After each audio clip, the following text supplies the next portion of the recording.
Hi friends, welcome back to Harsha kitchen. இன்றைக்கி நம்ம வீடியோவில் ரொம்ப டேஸ்ட்டான சிக்கன் தொக்கு எப்படி செய்யலாம் இந்த வீடியோவில் பார்க்க போகிறோம். இது வரைக்கும் நம்ம சேனலை சப்ஸ்கிரைப் பண்ணிக்கோங்க. வீடியோ பிடிச்சிருந்தா லைக் பண்ணிக்கோங்க. வாங்க செய்ய ஸ்டார்ட் பண்ணலாம். இப்போ சூப்பரான சிக்கன் தொக்கு எப்படி செய்யலாம் இந்த வீடியோவில் பார்க்கலாம். அதுக்கு ஃபஸ்ட்டு ஒரு பாத்திரத்தில் நம்ம 3 ஸ்பூன் அளவு நல்லெண்ணெய் ஆட் பண்ணிக்கலாம். இன்றைக்கி நான் மண்சட்டியில் தான் செய்ய போகிறேன். இது கூட பட்டை, கிராம்பு, பிரிஞ்சி இலை, கொஞ்சமாக கடுகு, கருப்பிலை ஆட் பண்ணிக்கலாம்.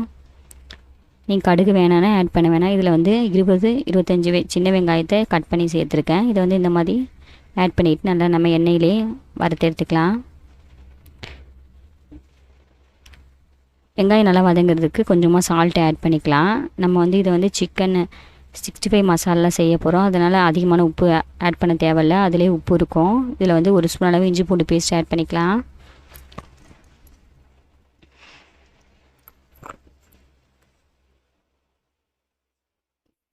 இப்போ வெங்காயம் நல்லா வதங்கிடுச்சு. இது கூட நம்ம கட் பண்ணி வச்சுருக்கேன் அதுக்கெல்லாம் சிக்கன் நம்ம ஆட் பண்ணிக்கலாம். இந்த கிரேவி வந்து ரொம்ப சிம்பிளாக நீங்கள் சீக்கிரமாக செஞ்சு முடிச்சிடலாம். நீங்கள் வந்து அவசரமாக செய்யணுன்னா இந்த மாதிரி மசாலா யூஸ் பண்ணி நீங்கள் செஞ்சிங்கன்னா ரொம்ப டேஸ்ட்டாக இருக்கும். இந்த கிரேவி வந்து அதிகமான நேரம் எடுத்துக்காது, நீங்கள் சீக்கிரமாக செஞ்சு முடிச்சிடலாம். இப்போ சிக்கன் நல்லா எண்ணெயிலே ஹீட் ஆகட்டும். இது கூட வந்து சிக்கன் நம்ம 65 மசாலா ஆட் பண்ணிக்கலாம். வேறு நீங்கள் எந்த விதமான மசாலாவும் ஆட் பண்ண வேணாம்.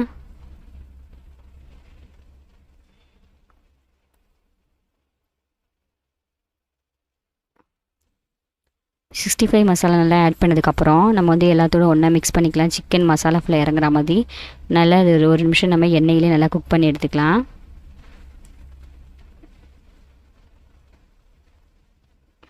இப்போ சிக்கன்லேருந்து தண்ணி கொஞ்சம் வெளியே வரும், அதனால் கொஞ்சம் நேரத்துக்கு நம்ம தண்ணி ஆட் பண்ணாமல் இருக்கலாம்.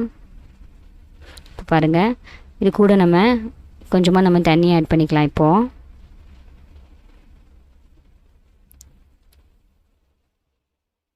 இது நல்லா குக் ஆகட்டும். நம்ம இது கொஞ்சம் நேரத்துக்கு க்ளோஸ் பண்ணி வச்சிடலாம். ஒரு மிக்ஸி ஜாரில் இந்த அளவு தேங்காவை நம்ம சின்ன சின்ன கட் பண்ணி ஆட் பண்ணிக்கலாம். இது கூட பெருஞ்சீரகமும் கசகசாவும் ஆட் பண்ணிக்கலாம்.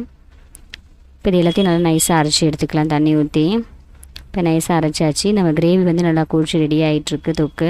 இது கூட நம்ம இந்த தேங்காய் பேஸ்ட்டை ஆட் பண்ணிக்கலாம்.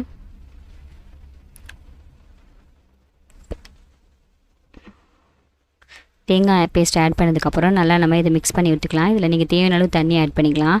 இது வந்து நல்லா திக்னஸ் வரணும், அதனால் நம்ம தேங்காய் பேஸ்ட்டை ஆட் பண்ணியிருக்கோம். இது கூட கொத்தமல்லி இலை தூவி நம்ம கொஞ்சம் நேரத்துக்கு க்ளோஸ் பண்ணி வச்சிடலாம். இந்த தொக்கு வந்து நல்லா வந்து கெட்டியாக இருக்கும். பாருங்கள், இந்த அளவு கெட்டியாகிடுச்சு. நல்லா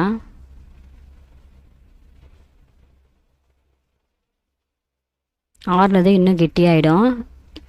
இப்போ நம்ம சிக்கன் தொக்கு ரெடி ஆகிடுச்சு. இதை நம்ம இப்போ டேஸ்ட் பண்ணிடலாம். நீங்கள் சூடான சாதத்துக்கு இல்லை பிரியாணி இல்லை சப்பாத்திக்கு இந்த மாதிரிக்கு இந்த சிக்கன் தொக்கு செஞ்சு சாப்பிட்டிங்கன்னா ரொம்ப டேஸ்ட்டாக இருக்கும். இந்த ரெசிபி கண்டிப்பாக உங்களுக்கு பிடிச்சிருந்ததுன்னா வர்ஷா கிச்சன் தமிழுக்கு சப்ஸ்கிரைப் பண்ணுங்கள், லைக் பண்ணுங்கள், ஷேர் பண்ணுங்கள், கமெண்ட் பண்ணுங்கள். தேங்க்யூ.